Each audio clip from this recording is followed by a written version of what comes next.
Hello friends, आज मैं chapter 6 introduction to algebra start करूँगी।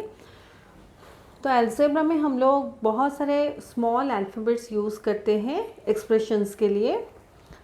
तो ये देखिए, ये मान लीजिए एक स्क्वायर है। अगर इसका पेरीमीटर मुझे फाइंड करना है तो पेरीमीटर पे स्क्वायर का फॉर्मूला है 4 इंटू साइड। पेरीमीटर मतलब ये जो बाउंड्री है इसका टोटल लेंथ कितना है उसको पेरीमीटर कहा जाता है। तो स्क्वायर का पेरीमीटर का फॉर्मूला है 4 इंटू साइड। इसे अगर हम लोग अलजेब्रिक एक्सप्रेशन में लिखेंगे तो पेरीमीटर जो है तो उसके जगह पर हम लोग स्मॉल p लिखेंगे। Small p equal to 4 into side जो है उसके जगह पर स्मॉल s लिखेंगे। तो पेरीमीटर ऑफ ए स्क्वायर का एक्सप्रेशन हो जाएगा p equal to 4 into s। Similarly ये एक रेक्टेंगल है, ये 4 सेंटीमीटर इसका लेंथ है और 2 सेंटीमीटर इसका ब्रेड्थ है। तो एरिया ऑफ ए रेक्टेंगल हमें पता है लेंथ इंटू ब्रेड्थ है, या 4 centimetre into 2 centimetre equal to 8 square centimetre है। अगर इसे हम लोग अलजेब्रिक एक्सप्रेशन में लिखें तो ऐसे लिखेंगे, area equal to length into breadth, और सिंपली एरिया की जगह पर small a equal to length की जगह पर स्मॉल l इंटू ब्रेड के जगह पर स्मॉल b। तो a equal to small l into small b या l इंटू b। ये उसका अलजेब्रिक एक्सप्रेशन है। यहाँ पे देखिए, कॉस्ट प्राइस अगर ₹10 है और सेलिंग प्राइस ₹14 है तो naturally SP greater than CP, तो प्रॉफिट है हमारा SP माइनस CP, या ₹14 माइनस ₹10 इक्वल टू ₹4।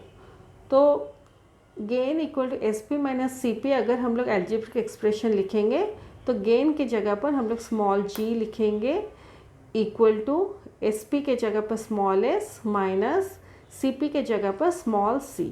तो ये तीन जो एक्सप्रेशन है इन लोगों को अलजेब्रिक एक्सप्रेशन कहा जाता है। और हम लोग इन तीनों केस में लेटर्स यूज़ किए हैं टू रिप्रेजेंट नंबर्स। और ये जो लेटर्स हम लोग यूज़ किए हैं उसको लिटरल्स कहा जाता है। इसका डेफिनेशन देखिए, when letters of alphabet represent numbers they are called literal numbers. तो ये सारे जो लेटर्स हैं इसको लिटरल नंबर्स कहा जाता है। ये कुछ हिस्टोरिकल सिग्निफिकेंस दिया गया है अलजेब्रिकल एक्सप्रेशंस का या अलजेब्रा का। जैसे इंडिया में जो मैथमेटिशियन थे आर्यभट्ट, वो इंट्रोड्यूस किए थे अलजेब्रा। ये कुछ दिया गया है, आप लोग इसको पढ़ लीजिए। अभी हम लोग डायरेक्टली क्वेश्चंस करेंगे। Write the following using numbers यानी कि 1 2 3 4 एक्सेट्रा। लिटरल्स मतलब जो स्मॉल केस में लेटर्स होते हैं ABCDEF etcetera. And arithmetic operations मतलब प्लस माइनस इनटू और डिवीज़न। ये 4 चीज़ों को यूज़ करना है। तो नंबर्स, लिटर्स और अरिथमेटिक ऑपरेशंस को हमें यूज़ करके ये क्वेश्चन सॉल्व करने हैं। तो 7 लेस देन x, यानी कि हमारे पास ऑलरेडी x है, उससे 7 लेस करना है।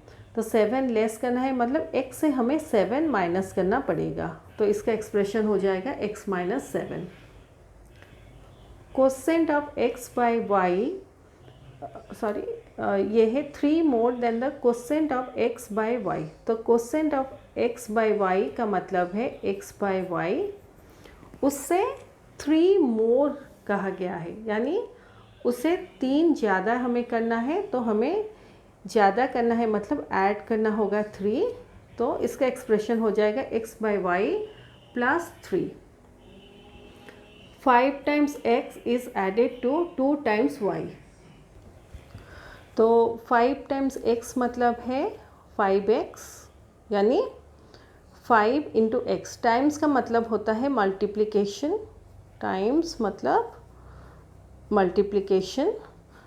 तो 5 टाइम्स x मतलब 5 into x, 5 into x equal to 5x। Generally हम लोग हायर क्लासेस जैसे जाते हैं तो 5 इंटू एक्स नहीं लिखते, x को ओमिट कर लेते हैं।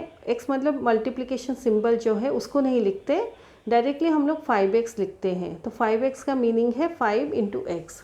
तो 5 टाइम्स x मतलब 5x, 2 टाइम्स y मतलब 2y, टाइम्स मतलब इंटू, तो 2 इंटू वाई मतलब 2y।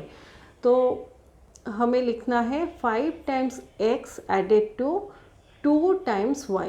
तो समहाउ मुझे लगता है यहाँ पे आंसर थोड़ा गलत दिया है, क्योंकि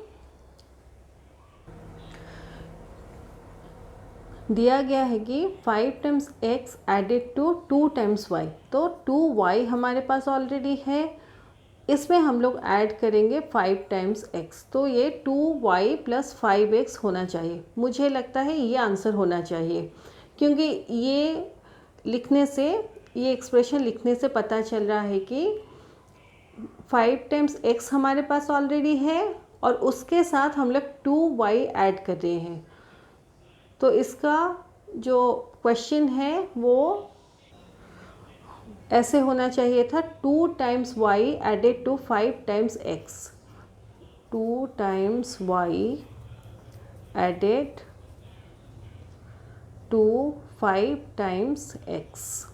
मुझे लगता है ये एक्सप्रेशन के लिए ये क्वेश्चन होना चाहिए था। तो मुझे लगता है कि जो क्वेश्चन दिया गया है उसका ये एक्सप्रेशन होगा। नेक्स्ट क्वेश्चन नंबर 2 है, I had a 10 metre long ribbon, I use x metres of it for my doll, how much ribbon is left with me. तो मेरे पास 10 मीटर लॉन्ग रिबन था, ये 10 मीटर लॉन्ग रिबन है, उसमें से मैंने x metre use किया doll के लिए, ये x मीटर मान लीजिए डॉल के लिए यूज़ हुआ। तो मेरे पास कितना मीटर रिबन बचा है, तो टोटल जो 10 है उससे अगर हम लोग x को माइनस कर देंगे तो जो रिबन बचता है वो इतना है। तो इसका एक्सप्रेशन होगा 10 माइनस x मीटर्स। तो length of ribbon I had equal to 10 metre, length of ribbon used equal to x metres, length of ribbon left equal to 10 minus x metre. ऐसे हम लोग इसको लिखेंगे। अभी ये कॉन्सेप्ट्स के बेसिस पर वर्कशीट 1 के क्वेश्चन हम लोग करेंगे। तो फर्स्ट क्वेश्चन है, right the number which is 5 more than x। तो हमारे पास ऑलरेडी x है, उससे 5 मोर यानी 5 ज़्यादा है। तो 5 ज़्यादा कब होगा, जब हम लोग x के साथ 5 ऐड करेंगे, तो ये x प्लस 5 होगा। 3 लेस देन y, तो हमारे पास ऑलरेडी y है, इससे हमें 3 कम करने हैं। तो कम करने हैं या 3 लेस करने हैं, तो लेस करने के लिए हम लोग क्या करेंगे, माइनस करेंगे 3। तो इसका एक्सप्रेशन होगा y माइनस 3। मान लीजिए अगर आपके पास 5 है और उससे आपको 3 लेस करना है, तो आप लोग क्या करते हैं, 5 से 3 को माइनस करते हैं। तो सिमिलरली यहाँ पे y है, उससे 3 लेस करना है, तो y माइनस 3 होगा। 2 टाइम्स z, तो टाइम्स मतलब इनटू होता है, तो 2 टाइम्स z मतलब 2 इंटू z, बट ऐसे मत लिखिए, 2 इंटू z मतलब 2z होता है। हम लोग हायर क्लासेस में इंटू के सिंबल को ओमिट करते हैं लिखना, तो 2z। बुक में भी ये आंसर दिया गया है, अब इसको भी लिखेंगे तो चलेगा, बट बेटर इसको आप लिखिए, इसको मत लिखिए। 1/3 ऑफ x, तो हमारे पास ऑलरेडी x है, उसका 1/3 हमें लेना है। 1/3 ऑफ मतलब इनटू, तो टाइम्स ऑफ, ये सारे इनटू के केस को इंडिकेट करते हैं। तो 1/3 ऑफ x मतलब 1/3 इंटू एक्स। तो ये देखिए 1/3 इंटू एक्स, इसको डायरेक्टली हम लोग 1/3x लिख सकते हैं। अगर कन्फ्यूज़न होता है तो ये देखिए 1/3 इंटू एक्स मतलब x/1 equal to 1/3 into x/1, यानी ये फ्रैक्शन का मल्टीप्लिकेशन है। हम लोग न्यूमरेटर्स को मल्टीप्लाई कर लेंगे और डेनोमिनेटर्स को मल्टीप्लाई कर लेंगे, तो ये 1 इंटू एक्स मतलब x/3 होगा, 1 इंटू एक्स x होगा, 3 इंटू 1 3 होगा, तो ये x/3 होगा। इसको अगर हम दूसरे वे में लिखना चाहें तो 1/3 x भी लिख सकते हैं। तो ये और ये जो भी एक्सप्रेशन आप लिखना चाहें उसको लिख सकते हैं। तो 1/3 ऑफ x मतलब 1/3 इंटू एक्स या 1/3x और x/3। आप एनी एक्सप्रेशन को यहाँ पे लिख सकते हैं। 4 more than the sum of a and b। तो sum of a and b का मतलब है a प्लस b। ये ऑलरेडी हमारे पास है, इससे 4 मोर है। मोर कब होता है? जब हम लोग ऐड करते हैं, तो इसमें हम लोग 4 को ऐड करेंगे। तो 4 more than sum of a and b, ये एक्सप्रेशन होगा a प्लस b प्लस 4। अभी क्वेश्चन नंबर 2 करेंगे।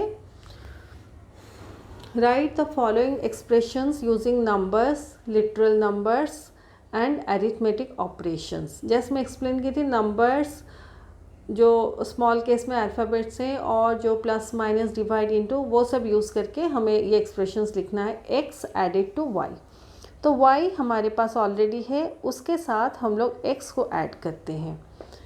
m इंक्रीज बाय 2, तो m ऑलरेडी हमारे पास है, उसको इंक्रीज़ करना है 2 से। इंक्रीज़ मतलब प्लस का सिंबल देना है, +2। Sum of x, y and z, तो ये x plus y plus z sum कहा गया है, इसलिए तीनों को हम लोग ऐड करेंगे।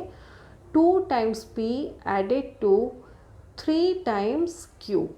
तो इस केस में देखिए हमारे पास ऑलरेडी 3 टाइम्स q है, उसमें दिया गया है कि 2 टाइम्स p ऐड करना है। तो 2 टाइम्स p यानी कि 2p। तो 3q हमारे पास ऑलरेडी है, उसमें हमें 2p ऐड करना है। 1/3 the sum of a and b, तो sum of a and b का मतलब है a प्लस b, उसका 1/3 हमें लेना है। 1/3 मतलब 1/3 को मल्टीप्लाई करना है a प्लस बी के साथ, तो मल्टीप्लिकेशन का सिंबल यूज़ नहीं करेंगे। 1/3 a प्लस बी लिखेंगे। 4 लेस देन x, तो x हमारे पास है, उससे 4 लेस करना है यानी माइनस करेंगे। 4 x लेस देन 4, तो 4 ऑलरेडी हमारे पास है, उससे हमें x लेस करना है यानी x माइनस करना है हमें। p taken away from twice q। आप लोगों को याद होगा जब आप लोग छोटे क्लासेस में पढ़े थे, टेकन अवे का मतलब होता है minus. p taken away from twice q, twice q यानी कि 2 टाइम्स q, उससे p माइनस होगा क्योंकि इससे p टेकन अवे है, यानी p इससे माइनस होगा, तो 2q माइनस p होगा। 3 टाइम्स x, तो 3 टाइम्स x मतलब टाइम्स मतलब मल्टीप्लिकेशन, तो 3 इंटू एक्स, तो उसको डायरेक्टली हम लोग 3x लिख सकते हैं। 1/5 of y added to x, तो हमारे पास ऑलरेडी x है, तो उसमें हमें ऐड करना है 1/5 ऑफ y। ऑफ मतलब मल्टीप्लिकेशन, तो 1/5 ऑफ y मतलब 1/5 इंटू y, ऐसे 1/5y ऐसे लिखेंगे। तो x के साथ हमें ऐड करना है 1/5 ऑफ y, तो 1/5y। नहीं तो x प्लस y/5 भी आप लोग लिख सकते हैं, उसमें भी कोई गलती नहीं है। Then 5 times the sum of x and y, तो sum of x and y x plus y होगा, इसका 5 टाइम्स यानी 5 टाइम्स मतलब इंटू, तो 5 इंटू एक्स प्लस वाई, तो हम लोग इंटू का सिंबल नहीं लिखेंगे, only 5 times x plus y को ब्रैकेट में रख देंगे। a डिवाइडेड बाय 6, तो ये a बाय 6 होगा। क्वोशेंट ऑफ x बाय 5, तो ये x बाय 5 होगा। नेक्स्ट है half the sum of p and q, तो sum of p and q p plus q होगा। इसका हाफ हमें करना है, हाफ मतलब 1/2 इसके साथ मल्टीप्लाई करना है। नहीं तो ऐसे समझिए कि हमारे पास p प्लस क्यू है, इसका हाफ मतलब इसको 2 के साथ डिवाइड करना है। तो अगर ये जो 2 है इसको अगर हम लोग बाहर करेंगे p प्लस क्यू से, तो ऊपर इसके 1 है, 1 इंटू पी प्लस क्यू। तो इसको अगर हम लोग अलग करेंगे तो 1/2 इंटू पी प्लस क्यू होगा equal to half p plus q होगा, ऐसे। तो ये हमारा क्वेश्चन 1 और 2 ख़त्म होता है। मैं नेक्स्ट वीडियो में rest of the question solve करके दिखाऊंगी।